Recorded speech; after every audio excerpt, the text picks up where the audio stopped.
நாம் சில விஷயங்களை நினைவுபடுத்திக் கொள்ள வேண்டும். இந்த உலகம் நமக்கு நிரந்தரமானது கிடையாது.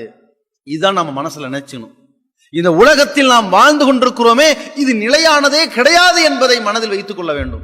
அல்லாஹ் சொல்கின்றான், பல் தூசிருனல் ஹயாத்தத் துன்யா, நீங்கள் இந்த உலக வாழ்க்கையை பெரிதும் ஆசை கொள்கிறீர்கள். வல் ஆகிரது கைரும் வ அபுகா, மறுமை இருக்குது அல்லவா, அதுதான் சிறந்தது, அதுதான் நிலையானது. அப்ப நிலையான மிகச்சிறந்த அந்த மறுமையை எதிர்பார்த்துத்தான் ஒரு மூமின் பயணிக்க வேண்டுமே தவிர இந்த துன்யா சிறந்தது அல்ல.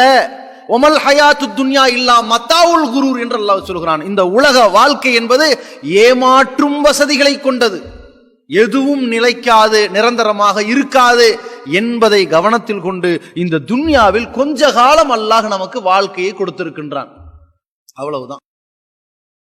Download ShareChat.